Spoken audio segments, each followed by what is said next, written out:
What's up, my dudes? Old Sexton with the 40th the first. This was kind of nutty. This was kind of a little bit crazy, you know what I'm saying? So, by the way, just letting you boys know right off the bat, still to this day, the best pro motocross gaming experience that you can possibly have is on the custom tracks on Reflex. I promise you, bro. I just rode on the Hangtown, the new pro motocross DLC Hangtown on Legends. I go back and ride on the Hangtown from like 69 years ago on Reflex, and it's like 10 times better. The whole thing's just better. Okay? I thought this was pretty cool. Sexton doing the, dead last to first. I think the last time we saw this was actually Hurling's 2017 Ironman, if I'm not mistaken, which they forgot to mention on the broadcast, right? But it's kind of rare to see it, and it's just really cool to see it from Sexton in particular, because he's kind of been down bad. He struggled to run with Jett, so it's his first kind of big breakout sort of outdoor ride that he's had. Probably his best ride on the KTM. Maybe his best ride ever. I don't know exactly. Definitely let me know down in the comments what you guys think. But yeah, he pretty much like slid down going up that first big hill. Kind of slid himself around about position dead last. Woo! Gotta hit that harder, Spency boy. Gotta chug that tea there, Spency boy. And then he just slowly works his way up. He drives it in on Jett Lawrence. Spooked the shit out of Jett Lawrence, right? Jett Lawrence shit in his pants like instantly. And then Plessinger of all people is actually out front. Both KTMs kind of crazy. Something with the KTMs on this Hangtown track. And the other thing was with this Hangtown track was the fact that, just blow my legs off the bike, was there was something to do with the, the KTM frame working better, they were talking about.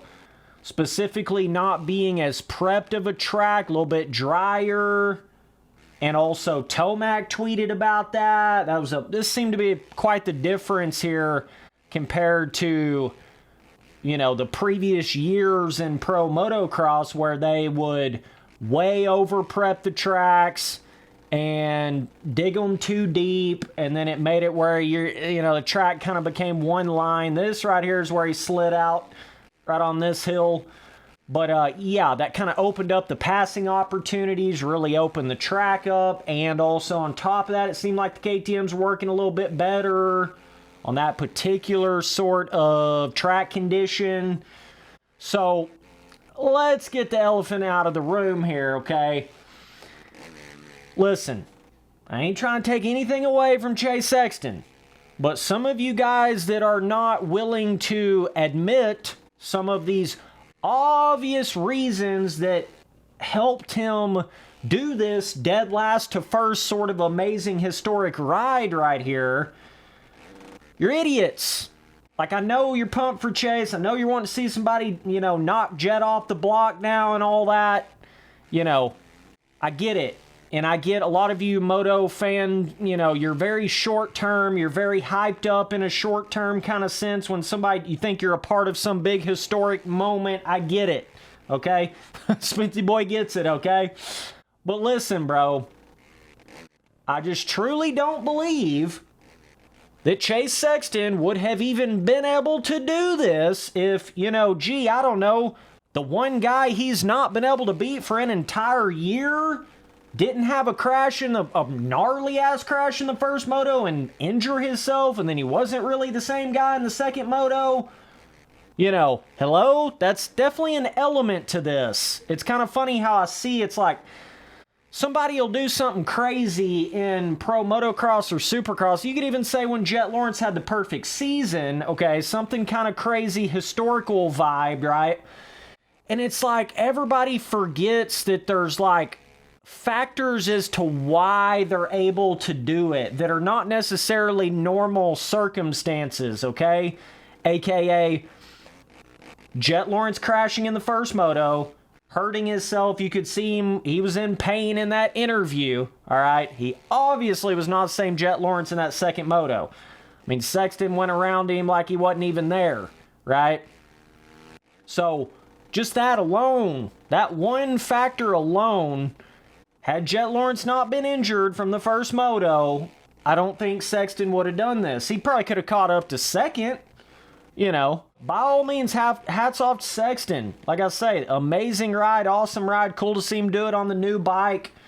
You know, it's like I'm saying two things at once. You know, I'm congratulating Sexton, saying how awesome of a ride it was.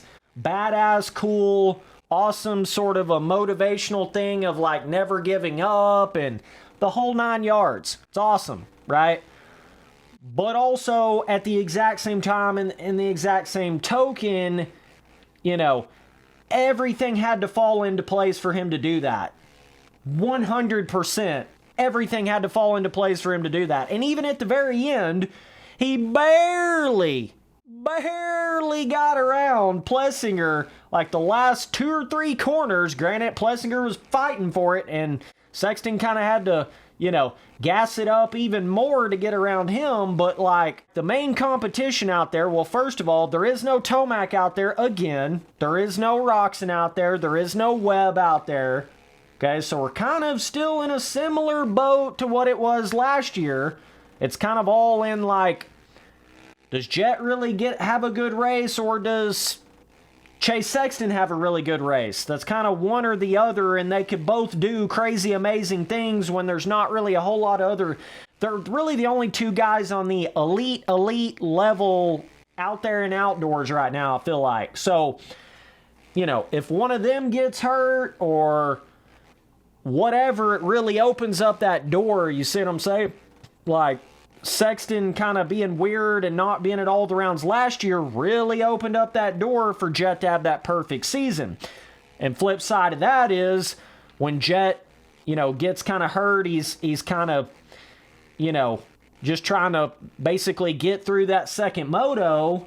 It opens up the doors for Chase Sexton to do something amazing and something, you know, next level. You know, I definitely think this was a confidence builder for Sexton because he was down bad when it came to that. Jett, you know, they say he's like on a new kind of bike, trying to figure out the suspension a little bit. Not as simple as just going to last year's setup. He's kind of not exactly the same, you know, not exactly the same Jett Lawrence necessarily that he was last year.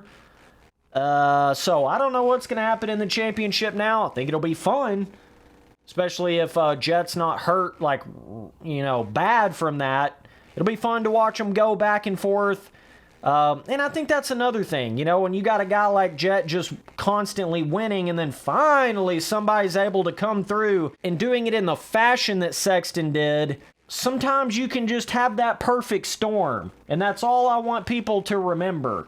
Sometimes you can have that perfect storm. Either way, it's going to be fun to see what happens with this championship. I'm excited to watch it. You know, kind of brings that excitement back to it. We got some guys, Hunter Lawrence looking decent. You know, Sexton kind of getting his confidence back. Kind of do think it is going to be a little bit of a, if Jett gets back healthy going again, it could kind of go right back to square one again, where Sexton's trying to figure out the new bike more so on some of the other tracks. And Jett may be able to kind of figure his shit out. Maybe a little bit tricky for Sexton. I could see Jett gaining some points back and then it being a close battle to the end for sure, right? But, yeah, bro.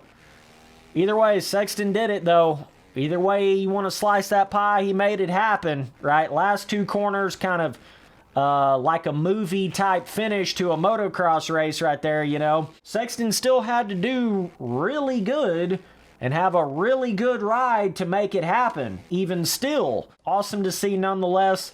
The number 4 on Sexton bike's still kind of weird. I don't know if I'm vibing with that, but he's looking better, man. I thought he was going to keep on struggling on the KTM, but he is looking better. There just ain't no doubt about that, man. So, yeah, really cool to see nonetheless. Dead last to first. Gotta respect it, bro. There just ain't nothing else to it. Gotta respect it.